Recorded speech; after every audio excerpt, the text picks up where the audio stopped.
A paz do Senhor Jesus. Distinto aluno, distinto professor da Escola Bíblica Dominical, estamos chegando até você mais uma vez com o propósito de comentar a lição bíblica deste domingo sobre o batismo em águas como a primeira ordenança litúrgica feita pelo Senhor Jesus.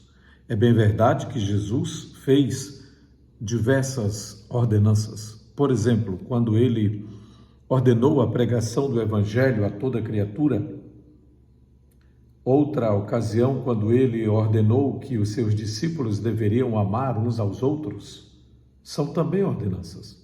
No entanto, quando nós classificamos primeira e segunda ordenança, estamos nos referindo a ordenanças litúrgicas, aquelas para as quais era necessário um ato litúrgico a fim de que fossem cumpridas. Portanto, o batismo é a primeira destas ordenanças. O texto áureo está firmado, baseado em Mateus capítulo 28 e o versículo 19. E eu farei questão de fazer a citação na Almeida Revista e Atualizada. Portanto, ide, fazei discípulos de todas as nações, batizando-os em nome do Pai e do Filho e do Espírito Santo. A verdade prática é uma verdade realmente cristalina, objetiva, que envolve essa temática. Diz assim: o batismo é uma ordenança de Jesus Cristo e, por isso, deve ser uma prática obedecida pela Igreja. Infelizmente, vivemos uma época em que muitos cristãos não levam a sério a doutrina do batismo em águas. Outros até levam a sério, porém, o praticam de modo errado. Por exemplo, aqueles que deixam de praticar o batismo na fórmula trinitária, infelizmente, estão cometendo um enorme equívoco. Um detalhe interessante que o comentador, o pastor José Gonçalves, traz nesta lição de domingo é acerca da objetividade da doutrina. Isto é, o batismo em águas, portanto, é uma doutrina bíblica. A clareza disso poderá despertar cristãos dormentes, negligentes, displicentes quanto ao batismo. É importante que você entenda, que cada cristão entenda, que cada seguidor de Jesus entenda que, de fato, o batismo em águas é para ser praticado, é para ser obedecido por todos os seguidores de nosso Senhor e Salvador Jesus Cristo. O comentário está alicerçado na carta de Paulo aos Romanos, capítulo 6, dos versículos 1 ao 11. O primeiro tópico da lição deste domingo trata sobre pressupostos bíblicos doutrinários ou bíblico-doutrinários do batismo. Ou seja, o que é que firma? Quais são os textos? Qual é a palavra? Qual é, de fato, a premissa bíblica? Aquilo que podemos considerar doutrinário acerca do batismo. E aqui vem uma negação importante. O batismo, quando visto apenas como um sacramento, é um erro teológico, é um erro bíblico. Pois a palavra sacramento, sacramentum, no latim, quer dizer aquilo que é sagrado e capaz de conferir graça àquele que dele participa.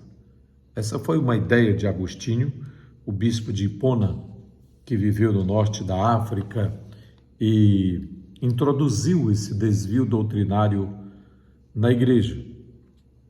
considerando o batismo como um sacramento em vez de considerá-lo como uma ordenança do Senhor Jesus. Dessa forma, na visão de algumas tradições cristãs, o batismo torna-se necessário para a salvação, enquanto que, para nós, evangélicos, pentecostais clássicos, bem definidos como assembleianos, entendemos que o batismo não salva. O batismo não é obrigatório para a salvação, ou seja, ele não é indispensável como um ato salvífico. Ele não é um ato de salvação. Ele não proporciona a salvação. O batismo não proporciona graça àquele que dele recebe no simples ato litúrgico. Não. De fato, o batismo é para quem já é salvo em Cristo Jesus.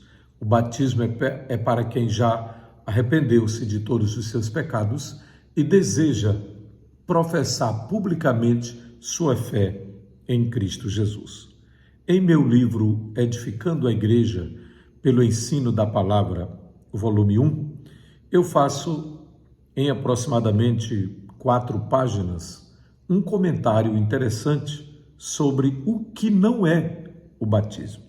Dentre as afirmações que faço, o batismo, por exemplo, não é o novo nascimento.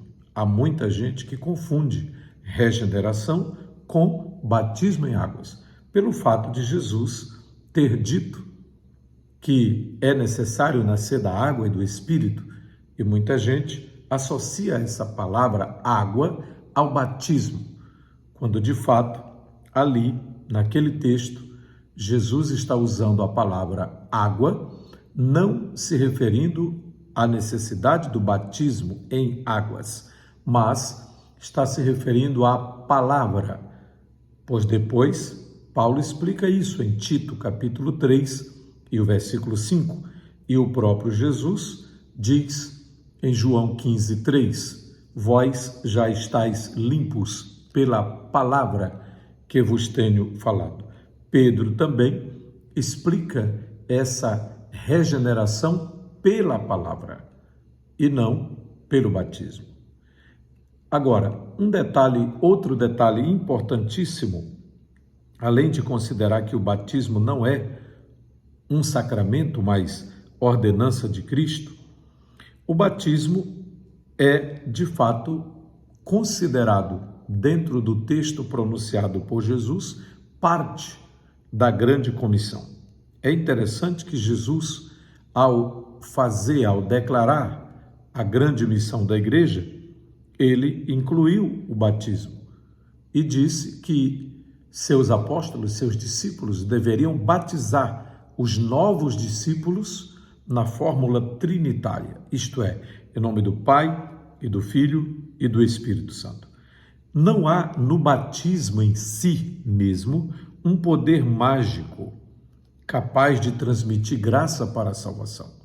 Não, pois o batismo é para quem já é salvo. Ele é, portanto, uma ordenança dada por Cristo a quem já foi alcançado pela graça, e não para quem quer alcançar a graça por meio dele, por meio do batismo.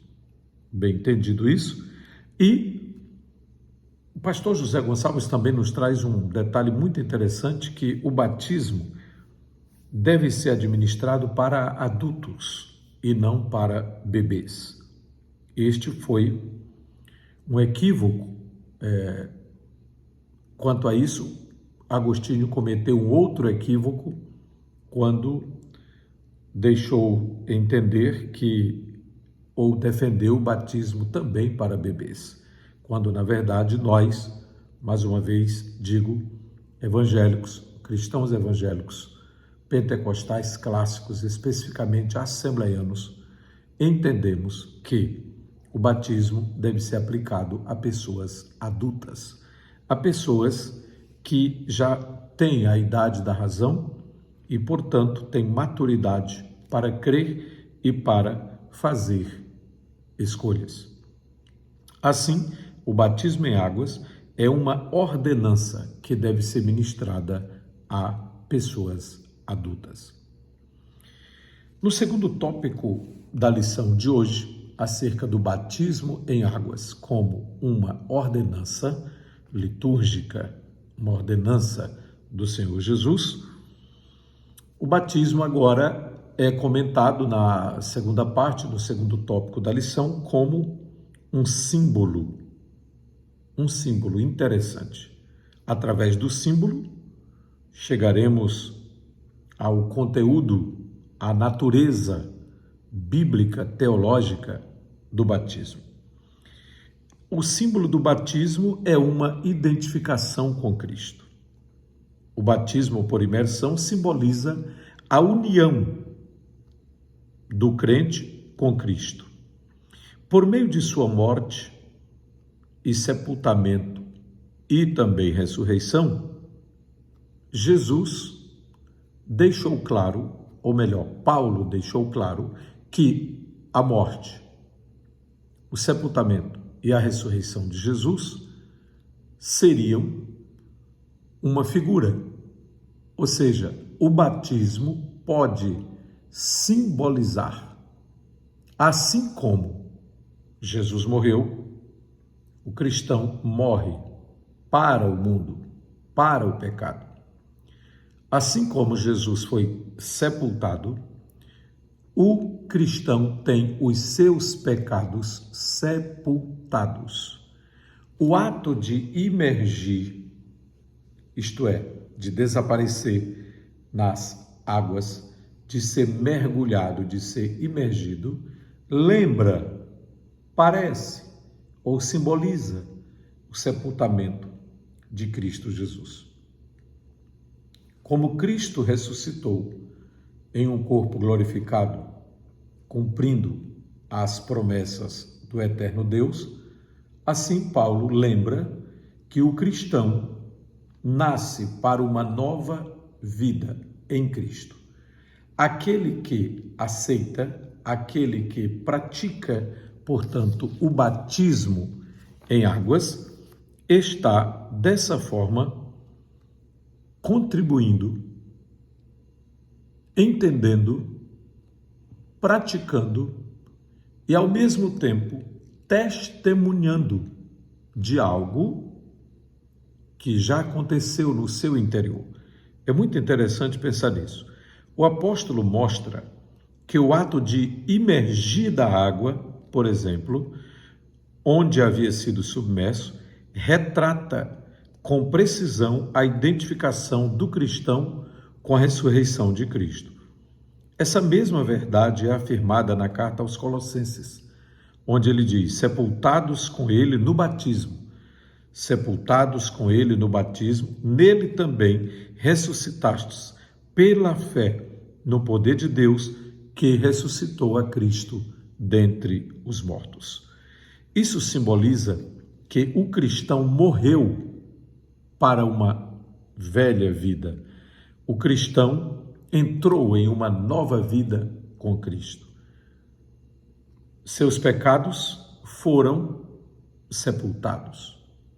Interessante que o batismo, na visão de Paulo, ajuda-nos a entender que é preciso um sepultamento, entre aspas, é preciso um desaparecimento daquela vida de pecado. E, portanto, a imersão, isto é, o mergulho, que dura apenas alguns segundos, quando a pessoa é imersa na água, simbolicamente, está apontando para o fato de que a nova vida ali está sendo escondida, está sendo imersa, mergulhada, sepultada com Cristo. Com Cristo. Interessante é que é com Cristo. Agora, ressuscita, levanta, passa a viver uma nova vida.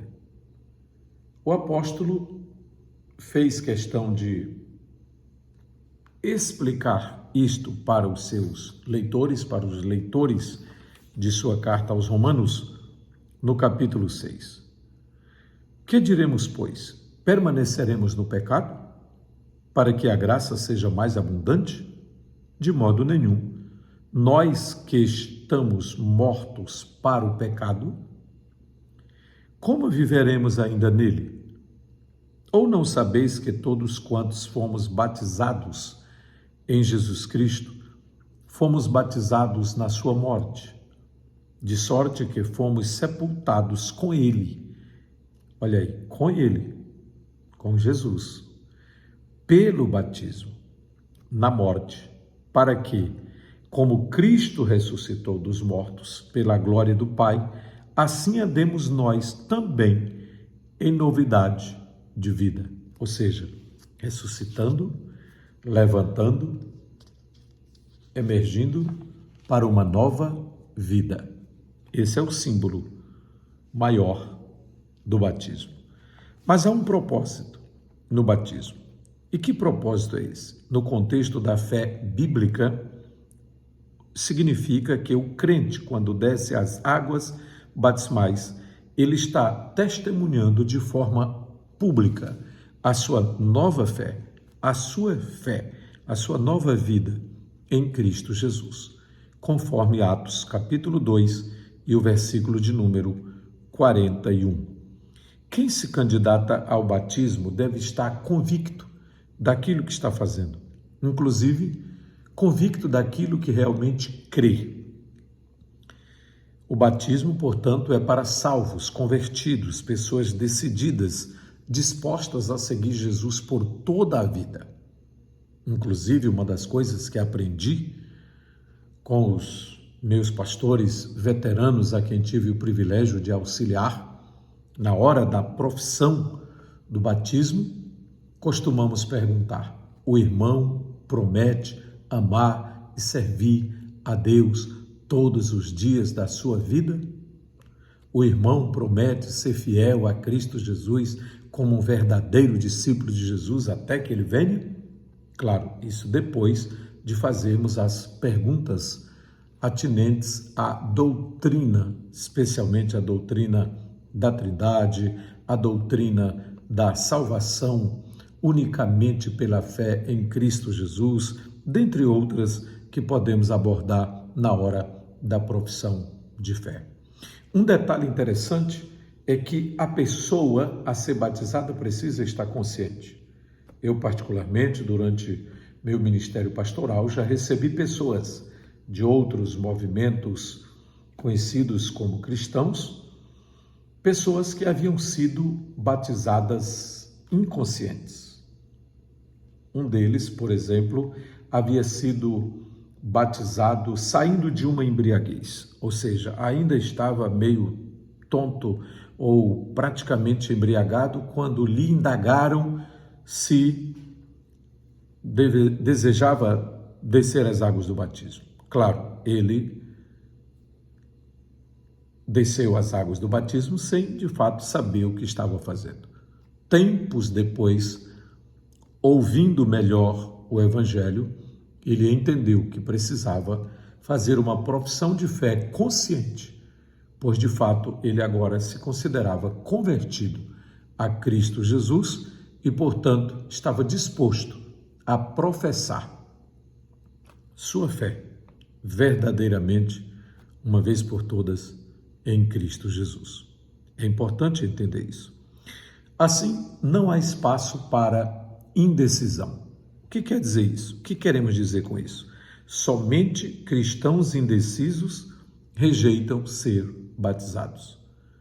Aqueles que não aceitam o batismo de forma alguma, possivelmente têm algum problema. Um problema de falta de conhecimento, um problema de falta de convicção, ou talvez a falta da própria conversão, falta de conversão.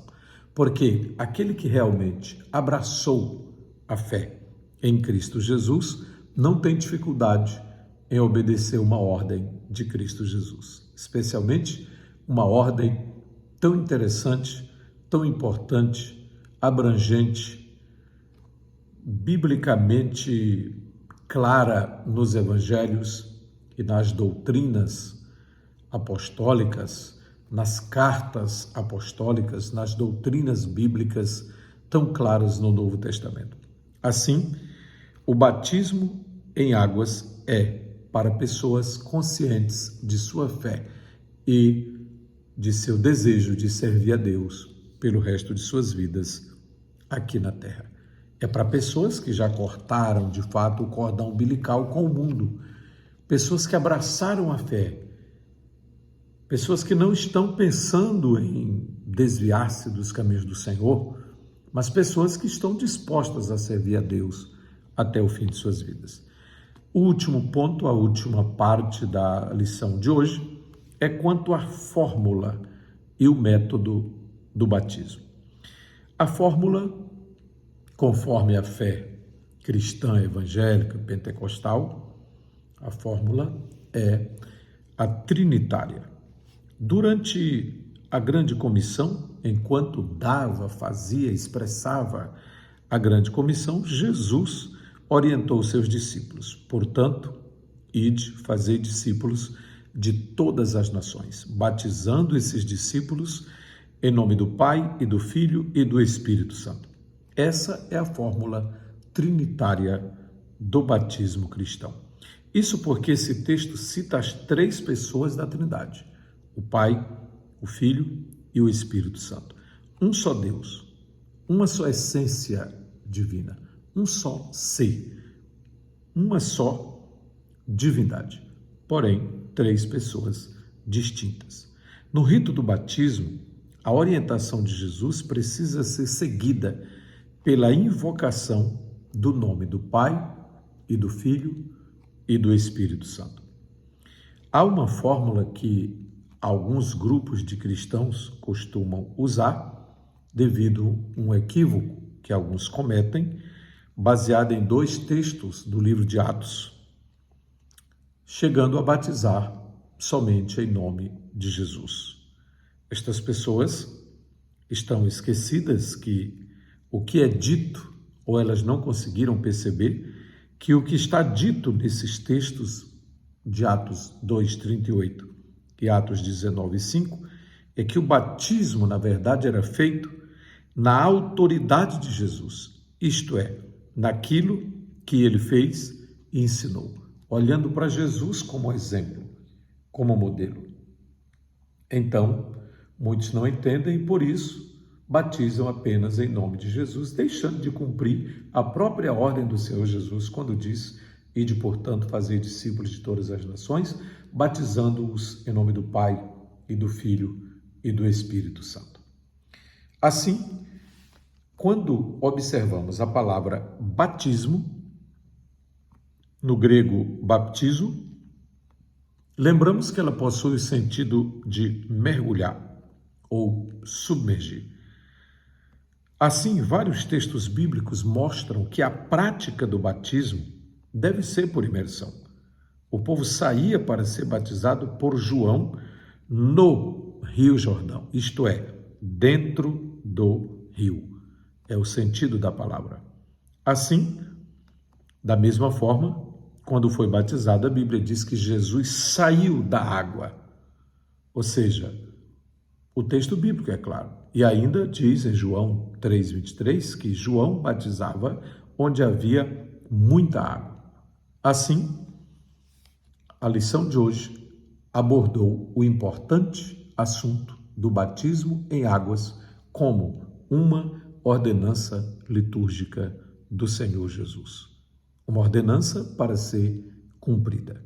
Desejamos que este ensino tenha sido aclarador para você, querido professor, para você, querido aluno, que leu a lição, leu a revista e por algum motivo não entendeu plenamente alguma de suas partes.